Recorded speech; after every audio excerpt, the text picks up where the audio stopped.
Welcome everyone to our class in how to plummet the depths of Torah, iyun in Hebrew. Listakel, we said we're observant Jews. We have to learn how to observe properly. That's step number one. And the second thing we have to do is to learn how the system works. So that's what we're trying to do here. And then we're also going to incorporate, of course, what we did. It's a big job, but we're up to it. Okay, we're, of course, just with the slightest review, Chumash says that you have to give meitav sedei, meitav karmo when you damage another person's field. The Gemara brought a machlokes. Our Mishnah said, meitav sedei, all the nezikin have a common quality that they pay the meitav haaretz. And then the Gemara brought a machlokus of Rebbe Akiva, Rebbe Shmuel, and decided that this meitav pasuk is talking about what currency, quote unquote, are you allowed to pay back with. Okay, and it says that you must pay back the best of your field if you want to pay the damages. Whatever those damages were, we evaluate it, and then when you want to pay it back, you have to pay with the best of your field. That was the conclusion of the Gemara there, and the halach is like Rebbe Akiva. Upon that Gemara, Abaya had a problem because he said, wait a minute, this pasuk is very nice that you say that you have to pay back with the best of your field. Okay, that's fine. But we have another pasuk that says Kesav Yashiv L'Ba'alav, in which we learn that you don't have to use the best of your field. You can even use subin. Notice I skipped the word kesav. So the basic question, as Rashi presented it, was that we have a conflict between the best of your field and paying with subin, which is the worst movable metaltalin. So how do you justify those two things?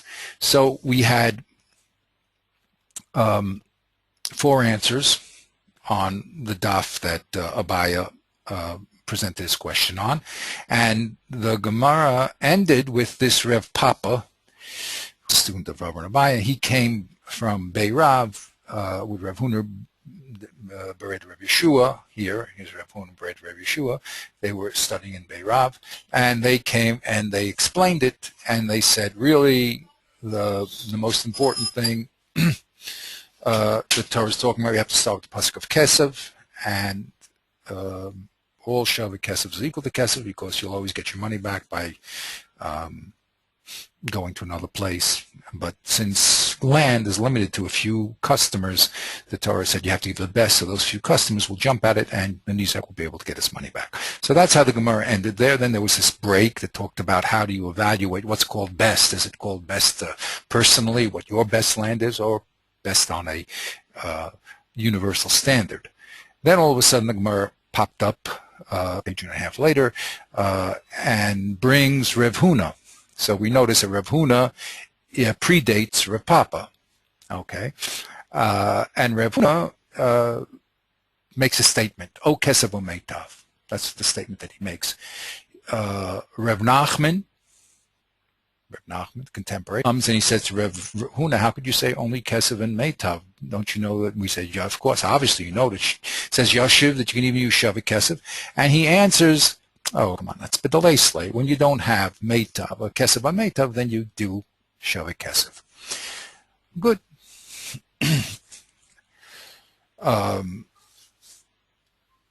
So we're analyzing, oh, by the way, Ravasi chimes in over there, if you remember, and there's a statement that Ravasi said Karka is like Kesef, and the Gemara tries to figure out what he's saying different than Rav Huna, and in the end, he's just saying V'chein. V'chein Omer Ravasi, the Gemara says. He's not giving a new opinion or talking about a different issue. He's just also stating what Rav Huna stated. Of course, we see here that he was from Eretz Yisrael, and Rav Huna was from Bavel, and so he just said the same thing over there. Okay, so that we left things off with the Gemara, a simple Gemara text. now we're entering what we said level D, which is the fourth level, which is the level of the Rishonim.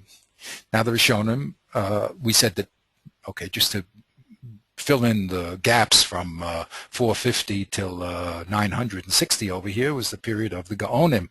There's the great yeshivas in Bavel, continued until around 900. Then the Goyim started giving us a hard time, and the center of Torah learning moved to Ashkenaz and Sfard, okay, North Africa, and to Germany, France. That's where the learning moved. That's where the Jewish people, the population also moved there. And that was really the end of the Gaonic era and the great yeshivas in Bavel. They were persecuted, and that was to close that era. On the borderline there, so we on the transference there that we received from the Gaonim, we called the Rishonim. And the Rishonim split into two groups, one centered in Germany and in France, called the iyun, and the main principal Rishon there was Rabbeinu Gershon, best known for, maybe not best known, but also known, he made a gezer on the people in Ashkenaz. He couldn't marry more than one wife. But our tradition, or the Ashkenaz tradition, comes from Rabbeinu Gershon. A contest is Rabbeinu Hananel, and he's the basis of the position of the Sfardim. And again, it's probably needless to say, this has nothing to do with cultural, economic, social, racial descriptions here. It just so happens that these two great centers of learning developed, and there was a difference of opinion on how to understand the Gemara. So we're just interested in how to learn the Gemara. I don't want anyone to get an idea here that we're in the club, rooting for Ashkenaz and rooting for Sfardim, and nothing to do with that. It just so happened that these great Talmidei Chacham lived in two different countries, and they had different opinions about what the Gemara was saying. So from Rabbeinu Gershon, we get Rashi. He becomes, I think he learned with the students of Rabbeinu Gershon, and from Rabbeinu Tam, who's his grandchildren, and then we have the Balei Tosfos for a very long period of time, 100 years, I believe. And then we have the end of the Balei Tosfos, we have the Maram Rottenberg, who's the teacher of the Rush. And the Rush, and Ram Rottenberg, he also, when a Jew was, I guess, too successful, the Goyim get a little jealous, and they threw poor Rabbi Rottenberg in jail, and they wanted a big ransom, and he refused, and he died in jail after 7 years of staying there. And then they wanted to ransom for his body, and so finally one of the Jews did give money for his body. But unfortunately, that's what happened. And that's what happens in the Gullus, unfortunately. So the Maram student is Rabbeinu Asher, the Rush, and he also is persecuted by the quote-unquote prince authorities there, and he has to flee to Spain.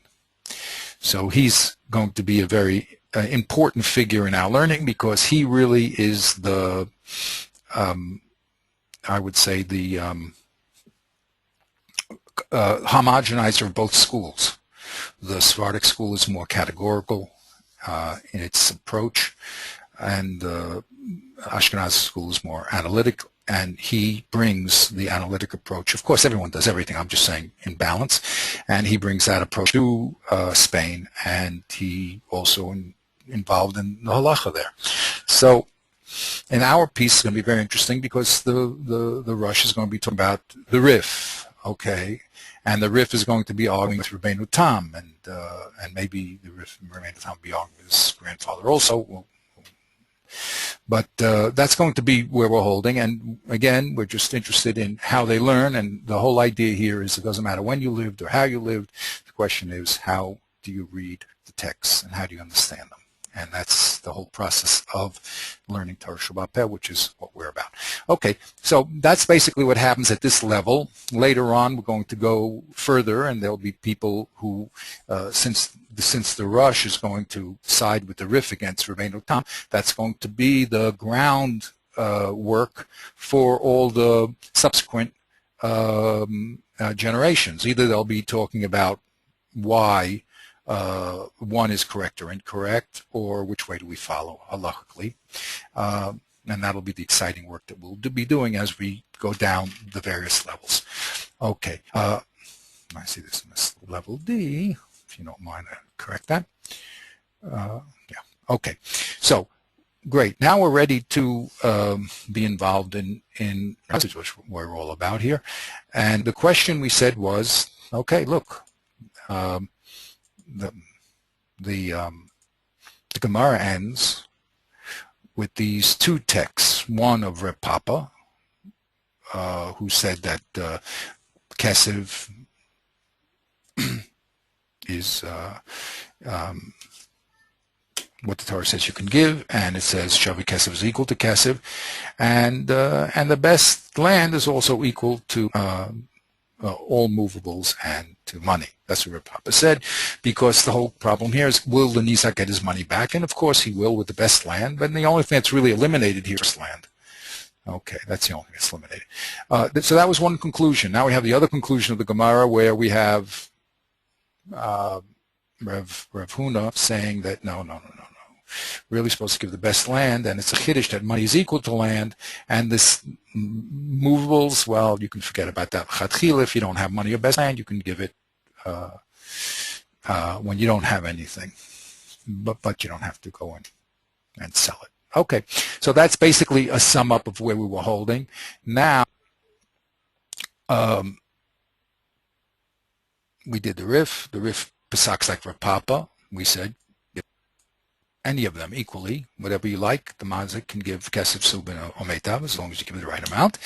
Rashi, we said, it looks like Rashi is holding like the Rif also, although there's no clear indication, but there's many indications that he, like in the Mishnah, he says, if you have land and you want to pay with land, so then you can pay with the best. Doesn't mean only. So we have indications that Rashi is holding like the Rif. Now, the exciting person on the map here is the Tosfos, which we did last week. Now, the Tosfos also, you have the early Tosfos like Rabbeinu Tam, and then here we have a Tosfos who's quoting Rabbeinu Tam and Rav Alfas, and of course Rashi. So it's a later Tosfos called the Tosfos Shalanu. I tried to look around a little about the history, but basically Tosfos school was collected by a few great Balei Tosfos, and our Tosfos here obviously quoting earlier Tosfos, Rabbeinu Tam, who writes in this book Sefer Yosha a lot of his work, although not everything. Okay, so here last week. How would you know which Tosfos is which? Just by whoever he quotes? They know, yeah. Well, they know. Here I know it's a late Tosfos because he quotes Rabbeinu Tam, and but I don't know all the details. There's a lot of people involved in that. You can read about it. You know. Exactly who's who. Different Masechtas have different Tosfos that are attributed to them. There are people that know who's doing what. Who writes about Tosfos? I know that. Where is it written? Well, I'm embarrassed to say I looked at Wikipedia, which quotes the Jewish Encyclopedia, which talks quite a lot about it. So I didn't see the original sources. But okay. But if go back to the original.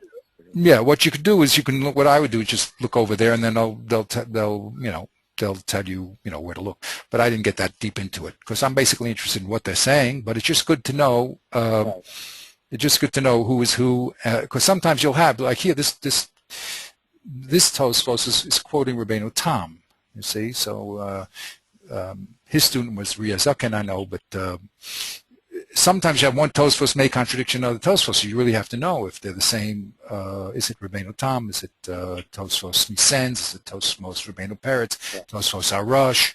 Okay, those things are important to know. But of course, we're going to say that everybody agrees, and because this Tosfos we have is, I mean, the way it's put on the page is called, I know it's called Tosfos Shalano, it means our Tosfos, but and it's a unified system, more or less, okay, unless you find differently. Anyway, here's a very interesting Tosfos. First, this Tosfos really breaks open this whole piece in the sense of what the problems are, what solutions are, different solutions of the Rishonim. It's really a very, very important Tosfos. And the way that the Rishonim write is also in a very brief style. The style is very brief, and you have to really, really look at every nuance of language to catch what they're saying. So to help us, of course, we're going to go down the ladder, and people are going to help us make these observations. But the first thing he says in Dr. Gemara, which is you got to do it yourself. You have to look at yourself and you make your own observations, you see what you can get out of it, and then you understand what people are enlightening you about, okay? Because you understand what you said, what they said, and you have to understand why they said what they said, as we said in all those nice books. So here's the Tosfos we did last week. We started with, the Tosfos starts with Berach HaKontras, with Rashi, right? And Rashi says, oh, by the way, this is the Tosfos in Rav Huna. Remember, we had. Later doesn't know what daf it's on. Excuse me? It's on daf. Yeah, on daf tes. It doesn't with daf. It's on daf tes Amud Aleph, just for anybody who wants to look it up inside. Yeah. Okay, I should have put that down also. Okay, we'll do that later. Okay, daf tes Amud Aleph, very, very important. Okay, so Tosfos first quotes Rashi. And, well, let's get to this Gemara here. Remember, Rav Huna said, O Kesev O Meitav. Those are the words that he said. O Meitav. Rav Nachman says to him, Kesev and Meitav, what about Shavik Kesev? We know it says Yashiv.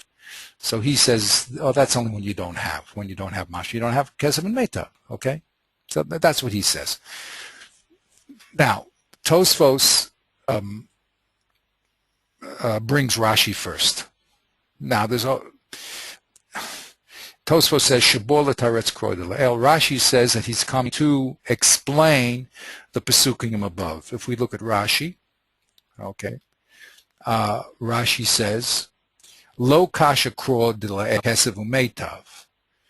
Now, Tosfos understands that Rashi is saying, look, what you asked about Kesev and Meitav is no problem. So Tosfos is presuming that Rashi is involved in the same question that Abaye was involved in. But when we're medayik on Rashi, we notice that Rashi says Kesev and Meitav is not a problem. That's the no. So if I ask you what Pesukim is bothering Rav Huna, it's Kesev and Meitav. Those two things are contradiction, right?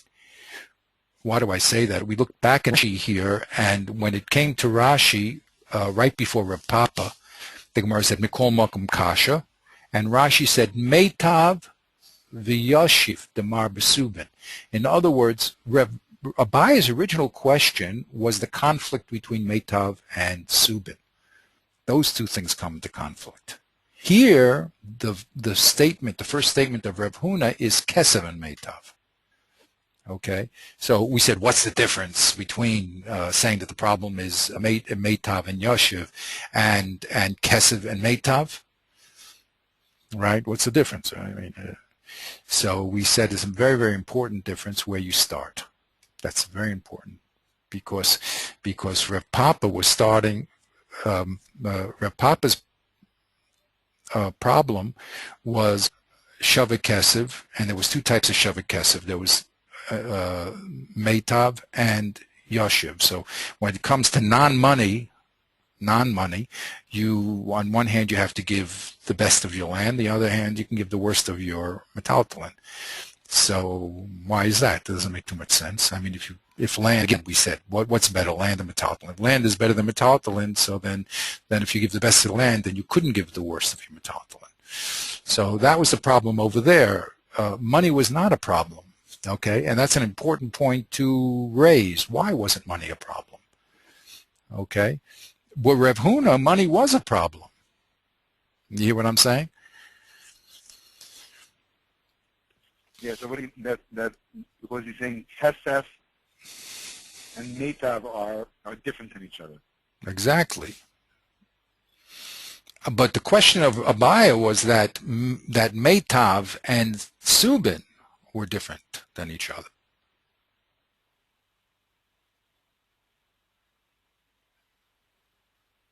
Right. So the question is, how is he coming to answer the question, or is he answering a different question? Exactly. He looks like he's answering a different question.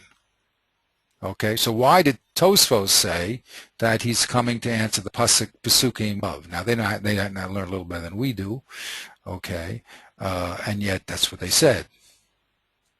Okay, so now look what Tosfos says here.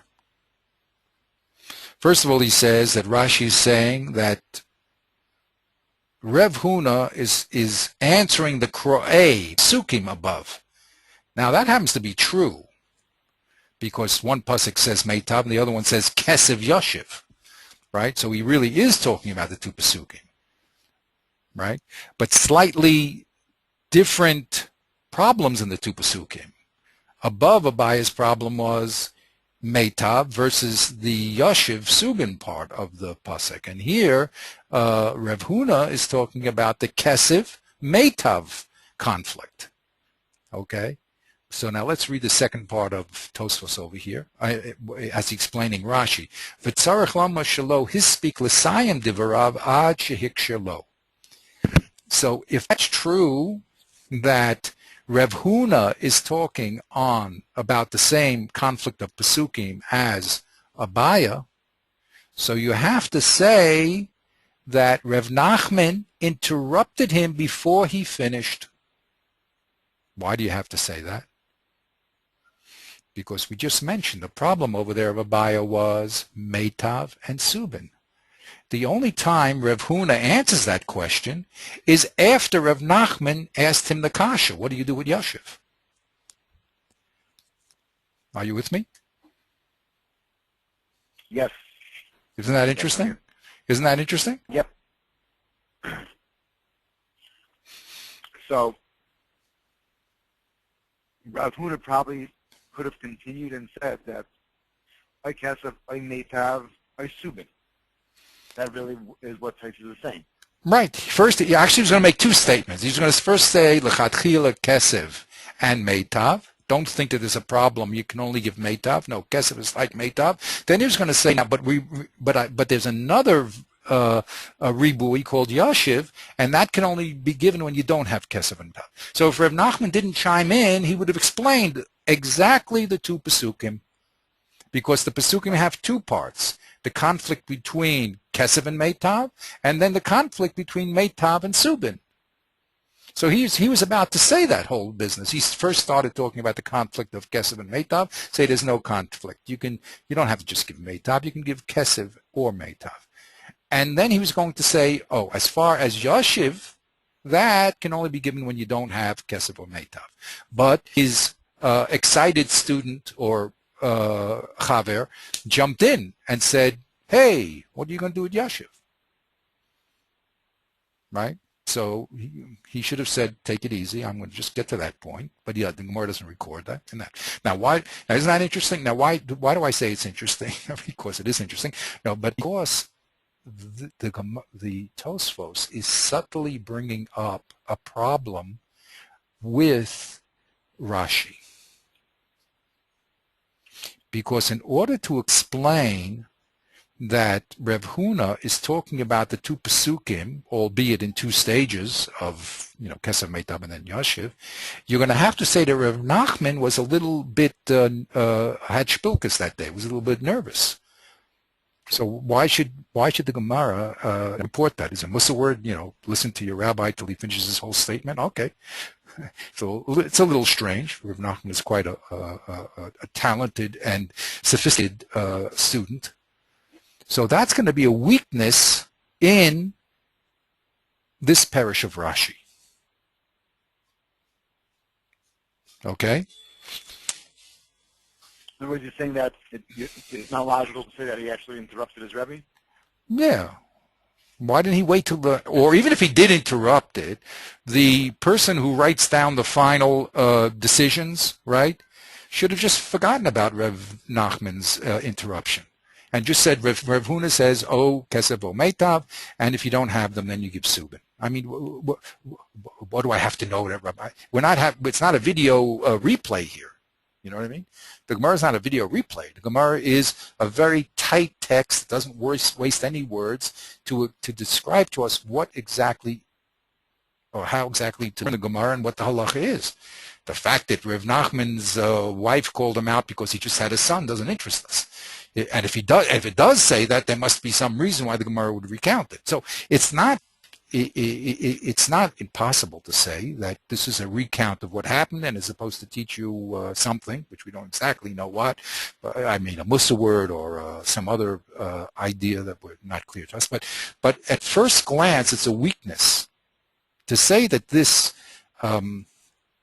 text of Rav Huna is talking about the psukim that Abai was talking about, makes us makes this interruption of Rav Nachman difficult. Okay. Now, the other difficulty, and this is what we're going to have to keep track of, because as we go further down, these differences are going to be spoken about. The other difficulty of learning the Gemara that Rav Huna is talking about, these two pasukim of Kesef and Meitav, is what Rashi brings up. Do you remember? What does he say here? V'ho do'are Rav Huna ad hacha mishum de boile suke milta de Rabbi Yishmael Rabbi Rabbi Akiva de boile al. How come the Gemara waited for what, a daf and a half or something, until they brought Rav Huna's answer? If he's really talking about the same two pasukim, so he should have been immediately brought after Rav Papa. Correct? So Rashi answers, well, they had to finish talking about the Brisa, which is, again, no one's saying it's, but Rashi himself is showing us that there's a difficulty here that has to be handled. When you learn that Rav Huna and is talking about the same two pasukim, then you have this difficulty. Why do we have this break? How do we Shaimin, and how do we evaluate personally or globally? Okay, so there's two, if we keep track here, of two problems of learning that Reb Huna is talking about the same issue as Reb Papa. We have two problems. One, why do we have this break? Why don't you bring him back there when we spoke about Reb Papa? Okay, associated problem, by the way, you remember. I closed it. The problem is that Reb Huna is much before Reb Papa. So, and not only that, chronologically, but in logic, if we're talking about the Pesukim, so first talk about the major part of Pesukim, which is the conflict of Kesef and Meitav. And then you could tell me about the secondary grouping called Meitav and Subin. Are you with me? So we see by the Rishonim themselves that this is a very, very substantial problem that they're dealing with. Because it looks, when you see that the Gemara ended off with two different halachas here, because Reb Papa says Subin is equal to Kesef and Meitav, and Reb Huna says not so, and you're saying that they're both discussing the same issue, so we have a lot of problems with that. Two that I mentioned clearly. One, why was the break if they're talking about the same pasuk, and two. Why wasn't Rev Huna brought first, really? Because it seems that until you can figure out the Kesef Meitav relationship, then you don't understand the Subin Meitav relationship. It looks like that would be logically in the iyun the first thing to say. So these are the problems that are brought up, by the Rishonim in understanding simple shot in the Gemara. We're not doing anything, more than just understanding what the Gemara means. Okay, so here we noticed Tosfos. He brings up yet another problem. In other words, Rashi brought the problem up of why was this big break? Okay, he answered it because we had to finish discussing Rabbi Shmuel. Fine. Tosfos himself says, but wait a minute. In order to say that they're talking about how to resolve these two pasukim, so you're going to have to say that interrupted his, Rav Huna's exposition, because the only time the pasukim are fully explained is after he answers Reb Nachman, right? So that's a little bit of a problem. Now, because of that, we notice this next part. Is the Gar say Omar Rav Huna? What's the difference between Rav Huna Omer and Omer Rav Huna? One little placement of a word. Right. So Omer Rav Huna sounds like it's a what does it say? So it says there Rav Huna Omar. Sounds like it's going back on what was said before. And Omer Rav Huna is like a new member. Right? Exactly, 100%. Right. He said this and he said that. That's Omer Rav Huna, Omer Rav Papa. He said this, he said this. But when you start with the name, it's an original statement. So now Tosfos says that there's another girsa that we have in this Gemara of Rav Huna. And it says not Omer Rav Huna, Rav Huna Omar, which would indicate that he's discussing what Reb Papa, it's another view against Reb Papa, right? Because Reb Papa said this and Reb Huna said this, so they're in the same machlokas of how they learn the pasukim. But if you learn this girsa Omer Rav Huna, then we're going to cut off Reb Huna from Reb Papa. Now, what we have to know what it's saying, because then he's not coming to answer the question anymore. Exactly. So then what was he talking about? And what is his chiddush? Yes, and what is his chiddush? Right? So Tosfos says, this girsa says, Omer Rav Huna, the chiddush is, v'koi amas nisan. Rav Huna's problem was not with the Pesukim, it was with the Mishnah. The Mishnah said that the Tzad Shava is that your Tzad Shava Shin Shadarkam Hazik Shmir San Alecha Ukesh Chava Mazik Chayev L'Shalom B'Tishumei Mizik B'Meitav Haaretz. That's it. The Mishnah said one law that when you do damage, you have to pay B'Meitav Haaretz. Came along Reb Huna and he said, wait a minute, don't get the Mishnah wrong. The Mishnah does not mean only Meitav Haaretz. It means also Kesev.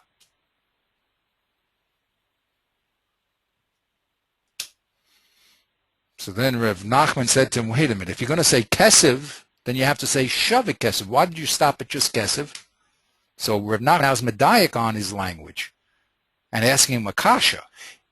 Why did you say the Mishnah is only talking about Meitav and Kesev? Why didn't you say also Shavik Kesev? So he says, I'll tell you why I didn't say it. Because I was talking lechatchila, but then that's only b'diavad.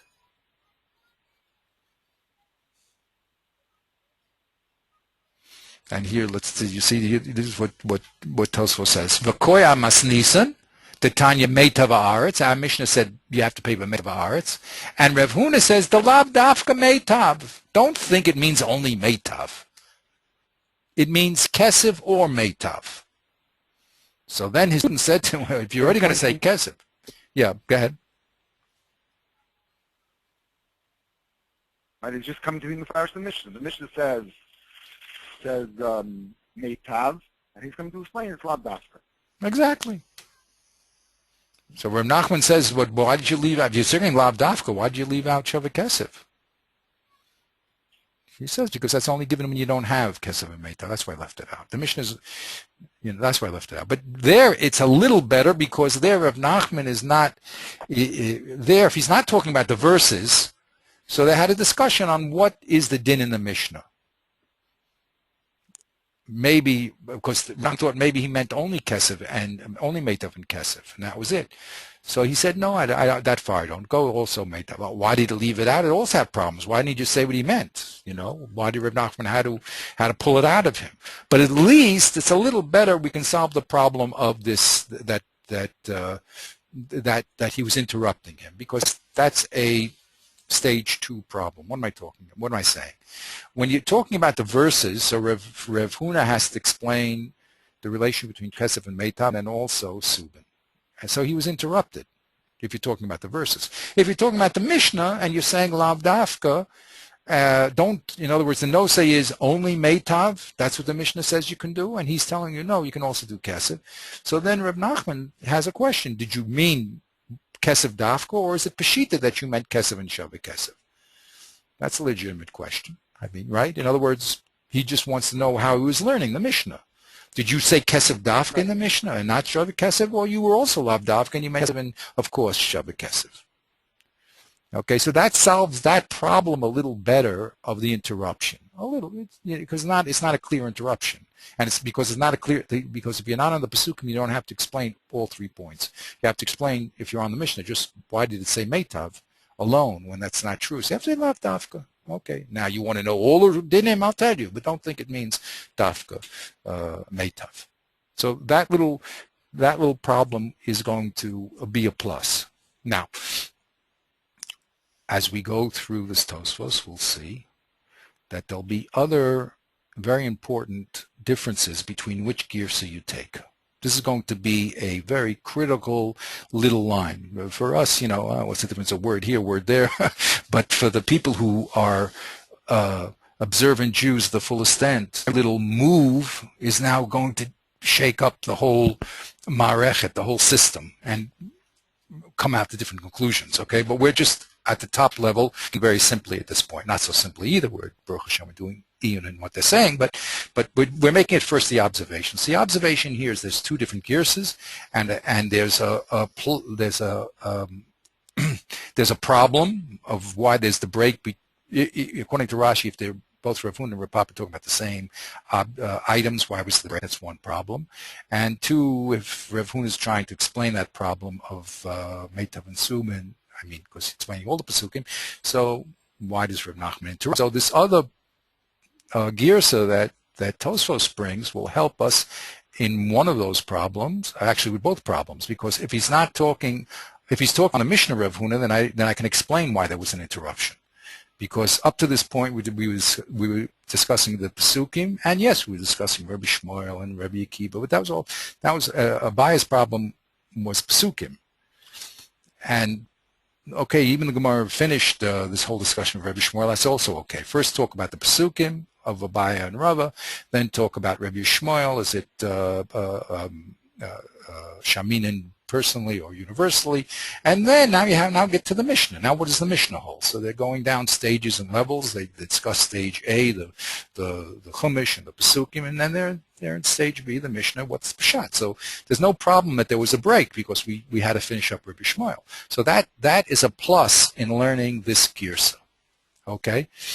Now, let's go a little further. Then we read here, and this is the Tosfos now. The Tosfos now is bringing Reb Alfas. Okay? He doesn't have any bias. You know what I mean?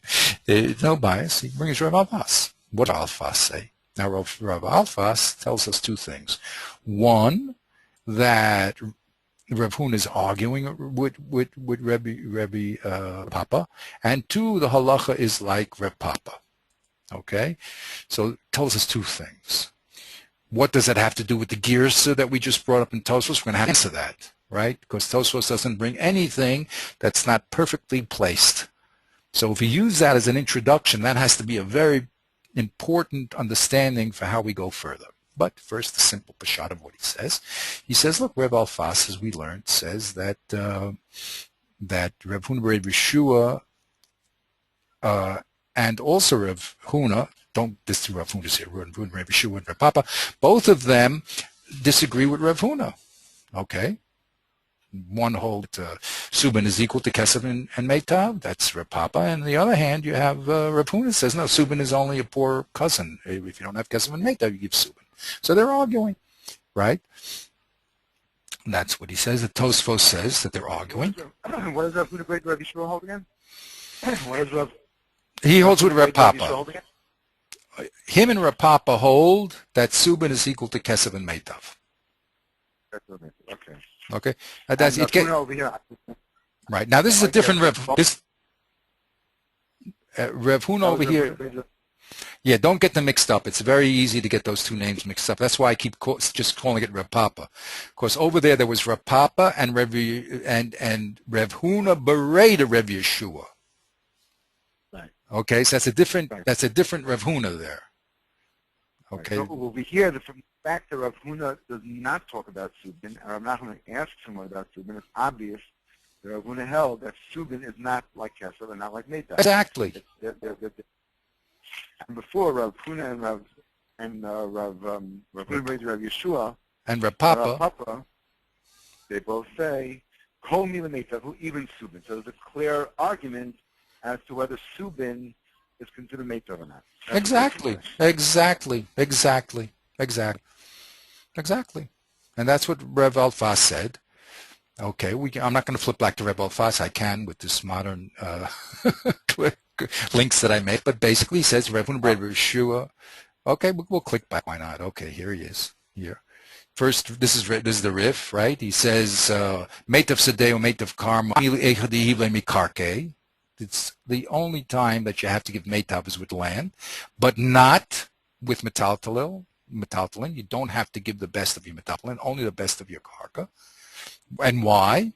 Because Kol Mididihivle Meitav Ninhu, because if you ask me why I have to give the best of land and not the best of Metaltalin, because all Metaltalin is good. Because if you can't get a customer here, get a customer down the block, okay? You can move it around. Okay. The Tanya Kesef Yoshev Lubaba, the Rab's Kesef, Filu Subin. Okay, how do we know that you can use any type of Shavik Kesef? Because of this drush that Yoshev is the Rabba's the Tanya Kesef, Yoshev Lubaba, the Rabba Shavik Kesef Afilu Subin. The Yoshev is the Rabba Shavik Kesef Afilu Subin. Okay, so that was the first part of the riff. The second part of the riff said va'afal gav. You see, whenever you have an afal gav, we learned in Derek Tavunos, it means that there's a reason to think not so, right? And even though, so he says afal gav de pligi Rav Huna v'Rav Asi, because Rav Asi after Rav Huna says the same thing.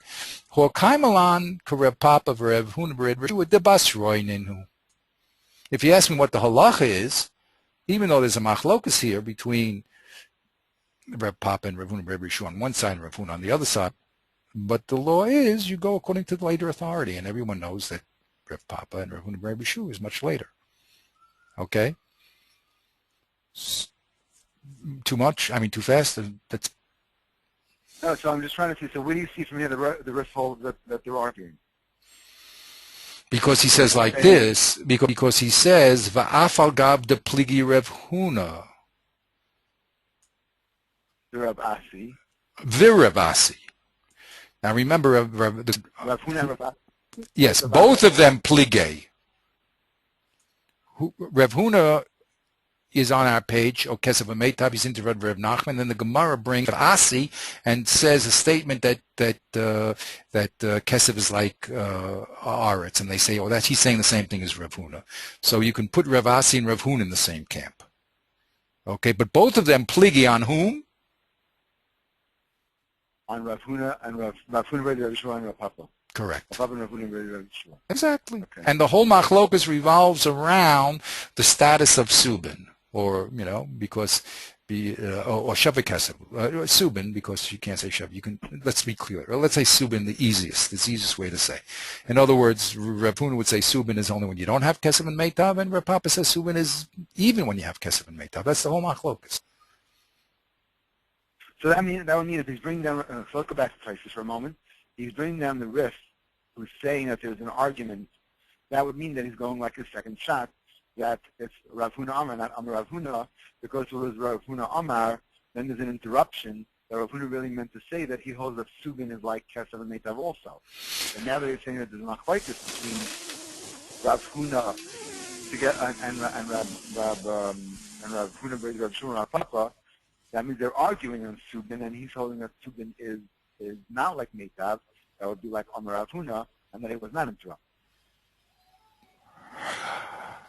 I mean, I just think that's No, I hear what you're saying. The reason why I'm just hesitant here is because you have now touched the jugular vein of what the people are going to be speaking about, the Rush and everyone else, all the way down the line. right. Okay. Okay. But that's the continuation of places. That's the hemshach, where he's going from Rashi. You're asking, yes, you're asking what does Rav Alfas hold as far as Omer Rav Huna and Rav Huna Omar?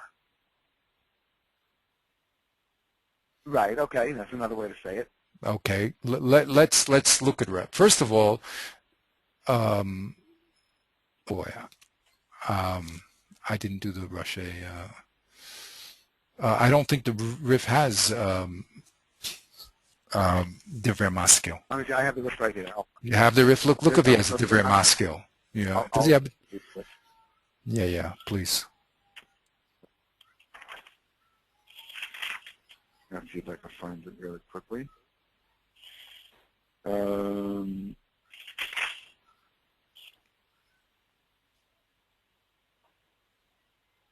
That's Ches, and one was there.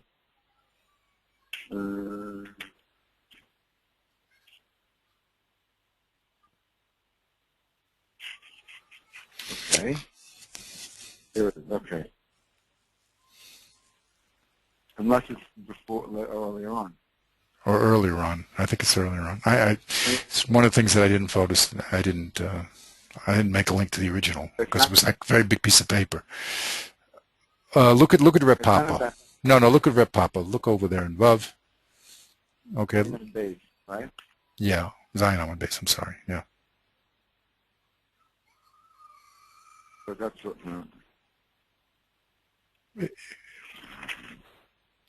I don't have it.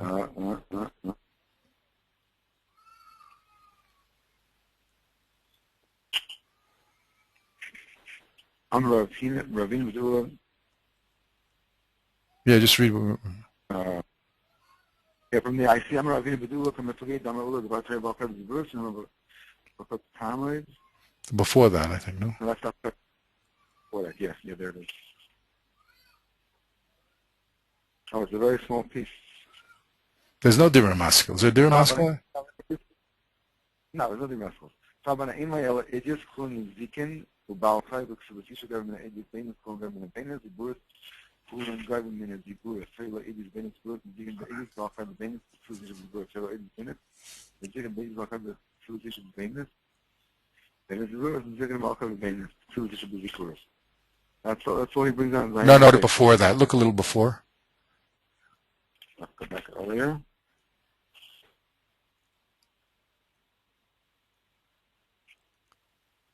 Oh, 1 second. Maybe I'm mixing up. Yeah, no. Let's see. Tanya Behedya, Meto Sdeo, Meto Kami, Shalom, Meto Sdeo, Meto Kami, Shalom, the Rabbi Shmuel, Kivan, Meto Sdeo, Shemazet. Meto Shemazet. Kaiman Halakra. Even the Chavero, by having Meto Sdeo, Meto Kami, and you have the Yavla Karkai. I will Yavla, when we talk about Midi, Yavla Meto Minhu. Bafilu Sube. I'm not going to tell also the Tanya, Kesser Yashua Balav. Rabbi Shavakesla Filu Subin. The Apagat, I found it. The Triki Rav Huna, the Rav Asi, Hakaimlan, Rav Papa, Rav Huna, Rav Yeshua, the Basraini. Okay, so we don't know which text he has. He didn't tell us the Omer, right? He just said on Rav Papa, he explained how Rav Papa learns Meitav, and he says, look, we know that later on Rav Huna and Rav Asi are going to argue about this, but don't worry about it. The halacha is like this Rav Papa over here because he's Basroi. Yeah, but my point is that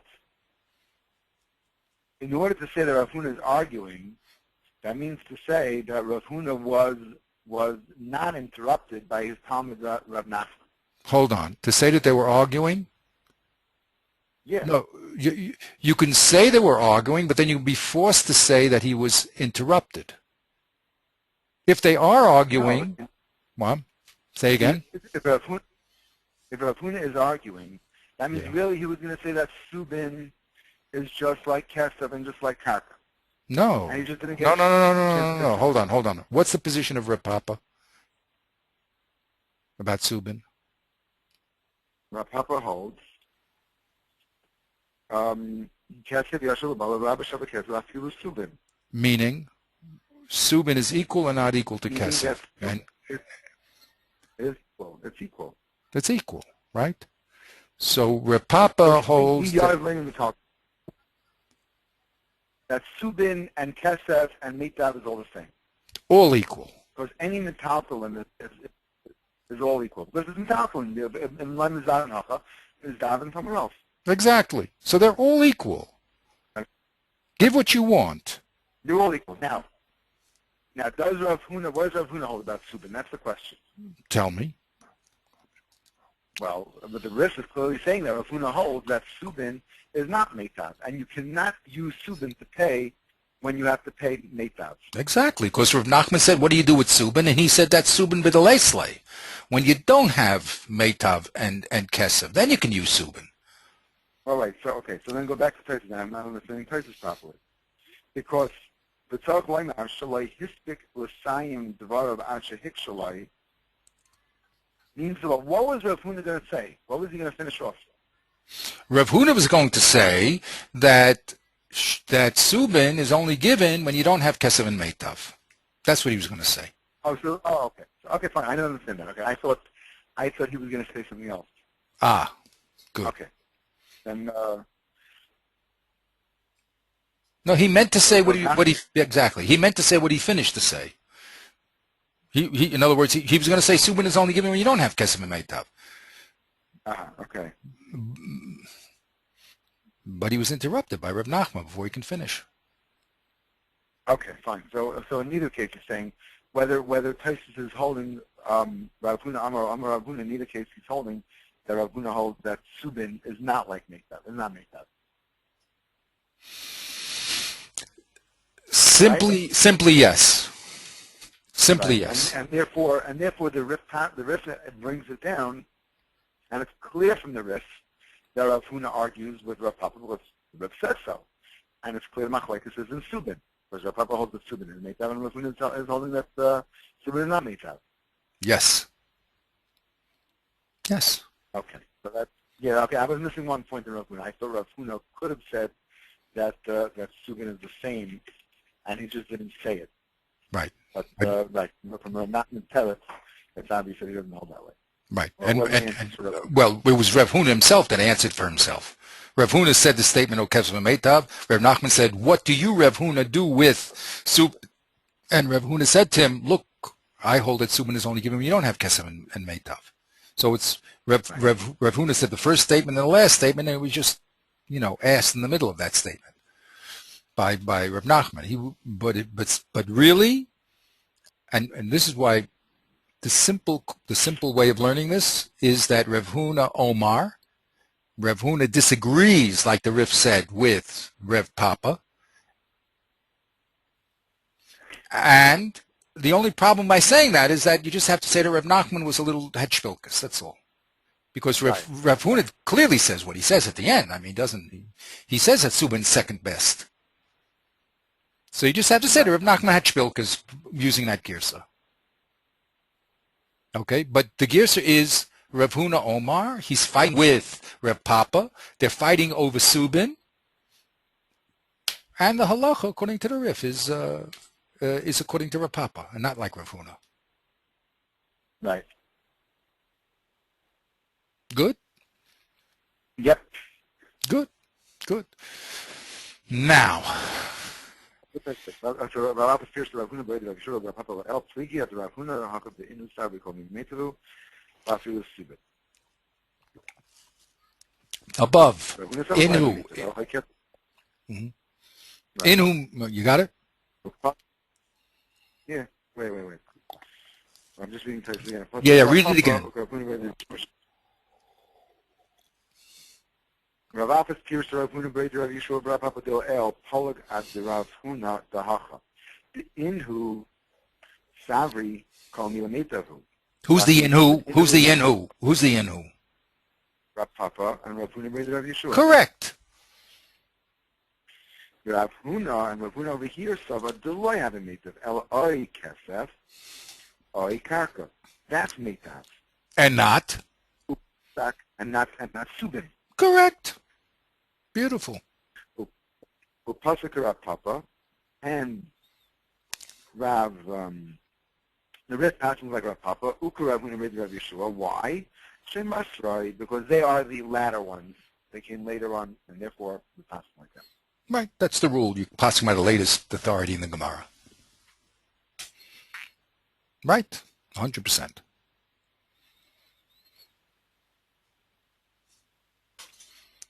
So now it's easier to say that even though the Rif, as you said, did not bring his girsa, he didn't say which one he held, Rav Huna, Omar, Rav Huna. But since they're arguing, use the language of argument, which is Rav Huna, Omar. Right. So you'll have a little problem with an interruption. So big deal. Go ahead. Yeah. I mean, according to the Rif, it doesn't matter. You can go either way. Okay, now that's going to be, as I said, that's a jugular vein question. That's a simply when you have Rav Huna Omar, that would be more an indication that they're arguing. Okay, that's the simple, right? Because he said this and he said this. Rav Papa said Subin is equal to, and he says Subin is not equal. Right.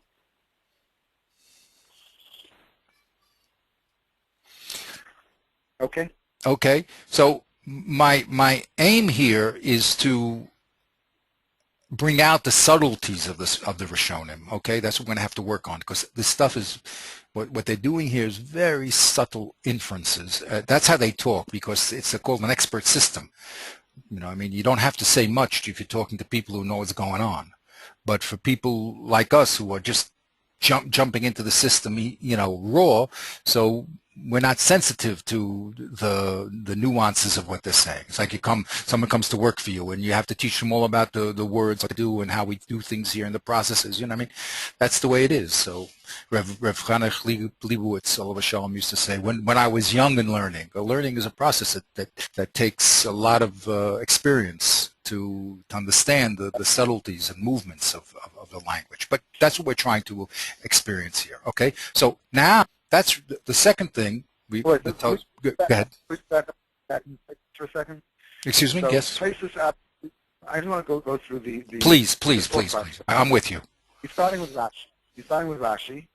That Rashi says it's coming to the Teretz Kroi Dila El. And Taisus had to unifarish Rashi that if you're coming to the Teretz Kroi Dila El, like we said that he has a problem. The problem is how come he doesn't talk about Subin? His answer is that he really is discussing Subin, but he just didn't get the words out of his mouth yet before his interruption. Now, in contrast to Rashi, he's bringing a different girsa. Saying Rashi is one shot. The other girsa would be Amar Rav Huna, which is in contrast to Rashi, and therefore not referring back to the Rumiyah before and the Sira of Tzupsarkin, but is referring back to our Mishnah, and he's just coming simply. The Gemara decided at this point in time to bring down Rav Huna, to be Mefarish, the last line of the Mishnah. That the last line of the Mishnah says is that you have to pay Meitav, and we bring along Rav Huna to say Meitav doesn't only mean Karka, it means also money. Right. Now, Then Rav Nachman asked him a question. What about Yashiv? It means money must be Yashiv. And he answered, Yashiv is only when you don't have it. But that was all on the Mishnah. That whole discussion moved to the Mishnah. Of course, you'll ask Rav Huna, how did he learn the Pesukim? Right? But that wasn't his focus. His focus was how do you Mishnah. Right. So now the question is, why is he bringing down the Rif here? He wants to obviously show a proof as to what Rav Huna held, and he's proving that from the Rif. What was the other choice that we would have thought that Rav Huna held, if not for the bringing down the Rif? Is there a Havamina that we would have thought, like I was thinking before, that Rav Huna held that Subin is included in Kesef? Well, that's that. I'm trying to understand. Go ahead. What's bothering him? Very good. I mean, you're asking right on the ball. but we're going to find out later on when we reveal the story here that his problem is going to be Adarabba, that maybe Rev Papa holds like Rev Huna. Not like Rev Huna holds like Rev Papa, that you can't say because he answered him that Subin is less, but there's a possibility that Rev Papa agrees with Rev Huna. We're going to get that in the rush, okay? So you're asking right. I mean, you're right on the money, but that's going to be, as I said, one of those windows that we're going to have to open up with the rush. Okay, the rush is going to be exactly involved in that.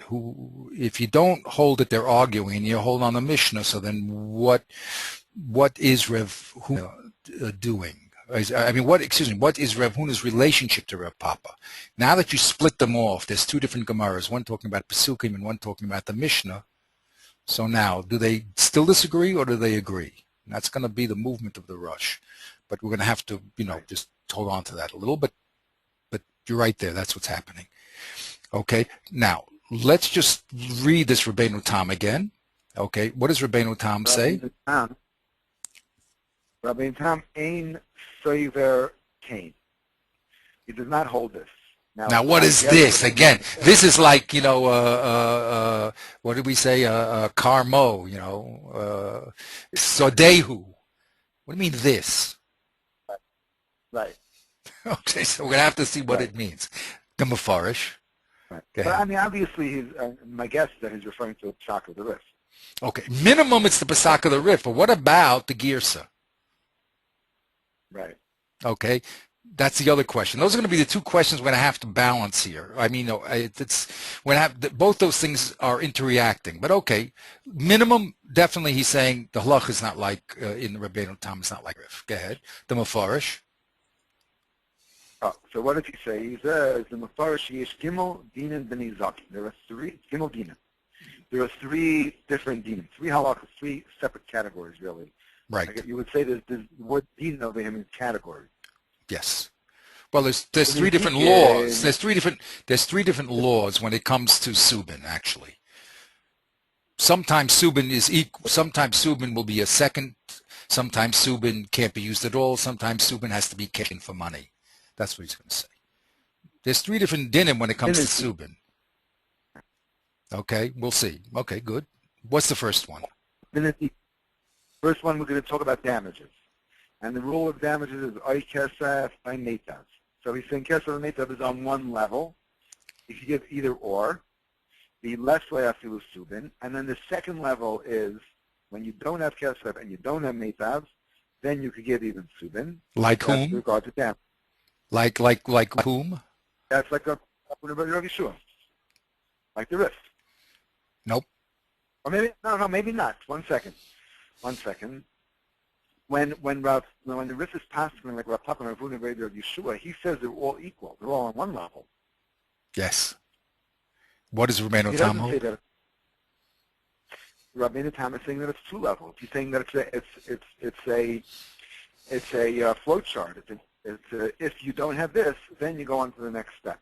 According to the Rif, it's all one step. You could choose in day one to give Subin if you'd like. Correct. So between Rev Papa and Rev Huna, who's holding like whom?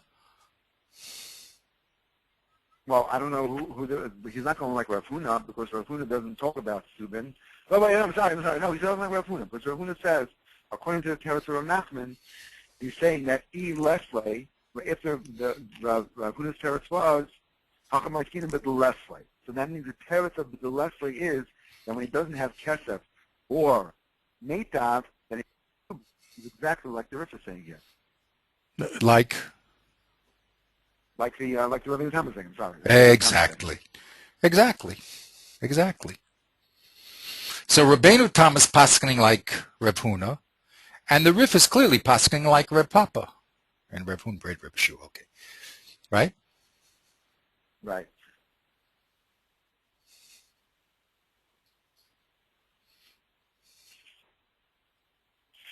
So that's in Ezekiel. Then we have the second. So you should just know for the next 1,000 years we're going to have a problem with this machlokas, right? They're going to be what the problems are. What are they arguing about? Why do they say what they say? Who the halacha is like? This is going to be the rest of our okay for the next 1,000 years. Right. All right, but it's clear that Rabbeinu Tam is passing like Rev Huna, and the Rif is passing like Rev Papa, and the Rif tells us why he's passing like Rev Papa, right? Because they're Basroi, and the Rabbeinu Tam doesn't tell us why he's passing like Rev Huna, does he? He just says a fact. He says the halacha. He writes the halacha. That's it. How come you're not holding like Rev Papa? Doesn't tell us. Correct? Right. So that's going to be the Russia's work, okay? But this problem is going to reverberate. It's going to be one of the most exciting problems in the base midrash for 1,000 years, all the way down to the Evan Ezel and the Nachlas David. They're all going to be, they're all working. They're all working on it. Okay? So Baruch Hashem, this is where these few words are a source of a great commotion in the base midrash, okay? So good. So that's what the Rabbeinu Tam says. He says that Nezikin's Kesebo Meita, Vidalesli, if you super. Now you can just finish the other dinim if you'd like. It's no problem. You can keep reading Rabbeinu Tam. Right. So the other ones obviously don't relate. So then he says, Ubalchais, Iyasle Zuzei, Leimatzu Salkoi, Ella Bezuzi, Kemuchabakai, Sev Gabi Ahu Taylor Ma'isa Benachri, Ava. So that that Gemara is a hichacha that he must give zuzim if he has zuzim. If he has zuzeh, and not what? He has to give, and not subin, I guess, or karka, I don't know. Exactly. Yeah. But again, we have to investigate it. We have a link there. We'll investigate it a little. That's okay, but slowly. But basically, the no say here, when it comes to Baal Chov, if he has money, he's got to give it. No meitav. No meitav, no subin. Okay? Right. If he has money, he's got to give it. Here we said that in Nezikin, if he has money or meitav, he can give it. The only problem with subin is bidalesle. But when it comes to Baal Chov, money. Don't give me no subin, don't give me even no meitav, nothing, just money. Okay? The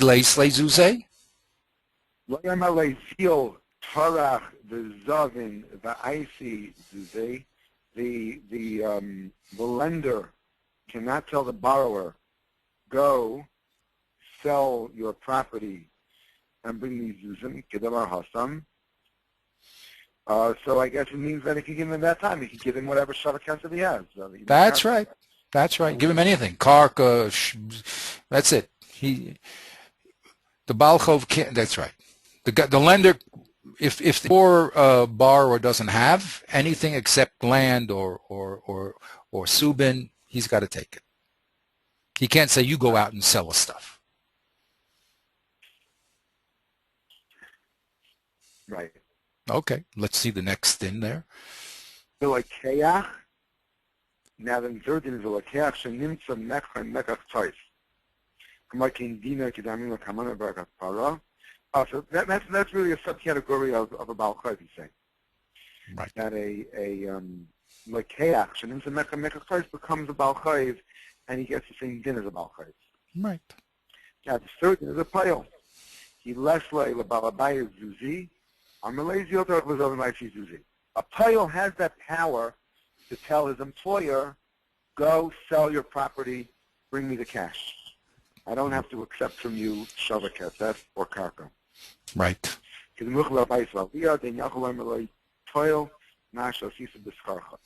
really, Taisus is bringing down these three dinim for the purpose of the first din, just to tell us that he doesn't paskin like the rest, and that he holds that there's two categories, two levels. There's a level of meitav and kesef, and then there's a second level of subin, whereas the Rif held it's all one level, and it's the option of, in the case of the mazik, to pay at his will whichever type of payment he wants. Right. Excellent. Now we're going to have to get into this problem later on, which is what does the Rif hold in Balchov? What does he hold in Poel? What does he hold in Mechiktos? You know what I mean? Because there's ramifications. Once you learn this Meitav, you see, depending on how you learn this Meitav Pasuk and the Kesef and Shavik Kesef, then you're going to have ramifications down the line. You know, it's not like it's an isolated din in Ezekiel here. So Tosfos is very clear. He says we hold like Rav Huna. You only give subin when you don't have, or in Ezekiel when you don't have Kesef and Meitav. Then the only place you can give subin when it comes to Balkov and Mechiktos. So there you don't give. There if you have money, you must give money. If you don't, you give what you want. And when it comes to the Poel, then you got to go out and sell all your junk. That's it. The guy worked for you. You got to sell your junk. That's it. You bring him cash. That's it. Cash. That's it. Nothing else. Right. I mean, if he wants other things, he can take it. But he can say to you, I worked for you. What is this? Give me my money. You know. So that's the excitement over here. Okay. So now that we got all that, Baruch Hashem. All right. I think this is a good place to stop. Yeah, it's a good place to stop. Very good. Okay, go to that. Okay, get it real sharp, because then we're going to contrast that with this Ramah, and then what we're going to do is go into the Rush, which is, he's also a later Tosfos. He's going to now be telling us exactly the question you raised, which is, what does Tosfos hold as far as these Girsa problems, as far as this Machlokas problem? You see, and number two, how come Tosfos doesn't paskin like the Basroi? That's a simple rule. The Rif is being very clear. Right.